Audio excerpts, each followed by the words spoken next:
Namshukuru Mungu tena kwa ajili ya siku nyingine, lakini kipekee namshukuru Mungu kwa jinsi ambavyo ametuwezesha kuwa na safari yetu ya maombi ya muda mrefu na tumeziona neema za Mungu. Naitwa mchungaji Valentine Felix Mbuke, ni mchungaji kiongozi wa kanisa la TAG Beacon Mission Christian Center maarufu kama BMCC. Bwana ametusaidia mwaka huu, kama ambavyo tunajua makusudi ya kanisa letu au maono yetu ni kumjua Mungu na kumfanya ajulikane kwa nguvu za Roho Mtakatifu.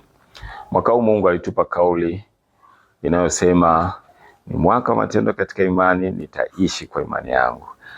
Hili ni neno kubwa la pekee sana ambalo Mungu aliweka mzigo ndani yangu, hasa baada ya kuongezewa ile eneo la imani. Ni mwaka jana tu nilikuwa katika ziara ya Egypt, Israel na Jordan, lakini pale Misri nijifunza kitu kikubwa sana na Musa, jinsi alivyokuwa akiongoza wana wa Israel, na mzigo mkubwa na jambo kubwa ambalo Mungu alikuwa akipigana na wana wa Israeli ni kwa habari ya imani. Hakuna kitu ambacho kinamhuzunisha Mungu kama watu wake kuto kumwamini.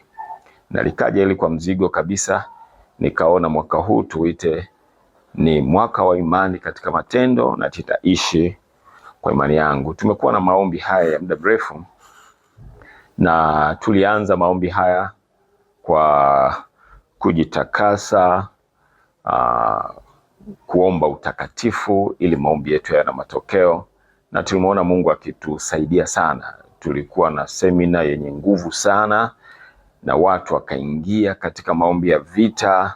Tunamshukuru, tulimuona Mungu sana akimtumia mtumishi wake, lakini vile vile tuliendelea na semina yetu umuhimu wa kumtumikia Mungu. Ni somo lingine ambalo lilikuja kwetu, na hasa kumtumikia kwa mali yetu. Tukaona jinsi ambavyo Mungu alisema nasi kwa nguvu sana, na kwa mara ya kwanza kanisa liliitikia neno lile, wakafanya ahadi za kumaliza ujenzi wa kanisa letu ndani mwaka huu kwa namna ambayo haijawahi kutokea hapo kwanza. Tunamshukuru Mungu kwa jinsi ya kuwatumia watumishi wake, lakini tulikuwa na kipindi tena cha msisitizo wa mambo ya familia. Tulimuona Mungu sana. Hatukuishia hapo. Kama Wakristo tuliokoka tunahitaji kuwa balanced. Tulikuwa na somo linalohusiana na mipango na uchumi. Lilikuwa ni somo la pekee sana. Mungu alisema nasi kwa nguvu, tukaona watu wameinuka kwa ujasiri, na tukajiona kwamba tumekuwa mabilionea.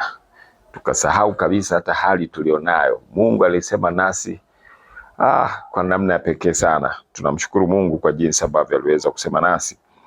Lakini vile vile tuliendelea na semina nyingine ya maisha matakatifu, maombi pamoja na utumishi. Tulimuona Mungu akituhudumia kwa namna ya pekee sana. Lakini vile vile tulikuwa na muda wa kujifunza kwa makundi, ili siku hizi vile vile zikutane na maeneo yetu yanayotuhusu. Walikuwepo wanandoa, walikuwepo makundi ya walea peke, walikuwa makundi ya vijana walea peke, wao walijiita ni walea pamoja na Yesu.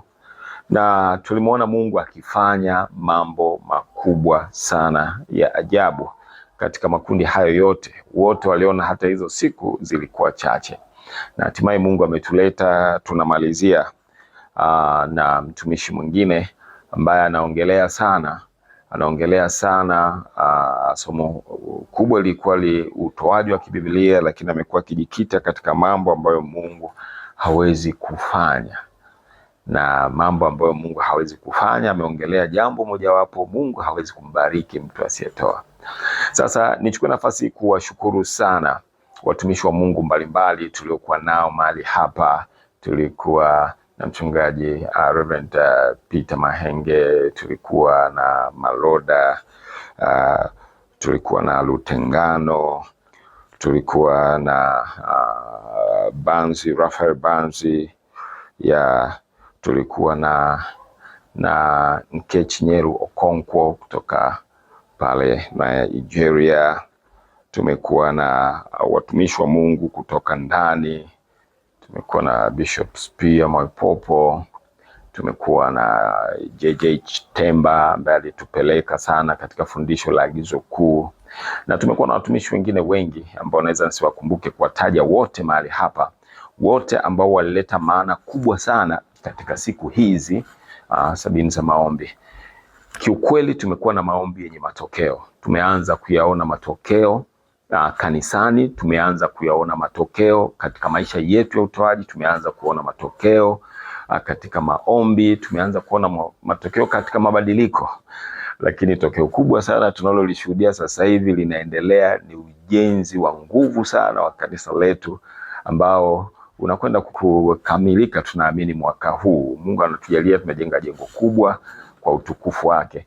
Haya yote yamekuwa ni matokeo makubwa sana sana ya semina hizi. Sasa watumishi wa Mungu BMCC pamoja na wale wanaotuangalia online, nataka nikwambie maombi yanalipa. Maombi yana matokeo. Watu wengi siku hizo wamekuwa wakibeza sana maombi, kibeza maombi wakiwekeza katika mambo mengine, lakini nataka niwaambie Yesu Kristo alituasa tusiache kuomba, tuombe bila kukoma. Jambo hili limetunyenyekesha sana hapa BMCC, limetuvunja vunja. Mungu katufundisha mambo mengi sana, na nisisitize njia pekee ya kuishi kwa amani na uwe na uhakika na baadaye yako ni kwa njia maombi, lakini zaidi sana utakatifu. Mungu amesisitiza sana utakatifu, utakatifu, utakatifu. Limekuwa ni sehemu yetu kubwa, na nashukuru kwa ajili ya mwitikio mkubwa ambao Mungu aliuleta. Baada ya hapo watu walilipuka katika maombi, vijana ambao ni wengi, watu wazima. Kwa tunamshukuru Mungu sana, na hautakuwa mwisho huo, utakuwa ni mwanzo wa muendelezo sasa maombi kwa ajili ya mwaka mzima. Mungu ametuamini kwa ajili ya Tanzania, kwa ajili ya mataifa, na tunaamini tumekuwa na msingi mzuri. Kwa hiyo tunaingia sasa, baada ya maombi tunaingia sasa katika utekelezaji. Huu ni mwaka wa imani katika matendo. Nashukuru watu wengi wamejipambanua kwa habari ya jambo hili, wameamua kumweka Mungu kwa wa kwanza. Nimeona watu walikuwa na mipango yao kibinafsi wameiacha wakamfanya Mungu kwa wa kwanza, na nataka niwahakikishie ni kweli kabisa Wakristo wote wa BMCC ambao mmekuwa waaminifu pamoja na wengine wote mnaoomba duniani kote, Mungu ni mwaminifu, hata siku moja hawezi kulihalifu agano lake. Natarajia kwenda kuona baraka za ajabu sana, natarajia kwenda kuona kuinuliwa, mpenyo ambao hukuwahi kuwa nao.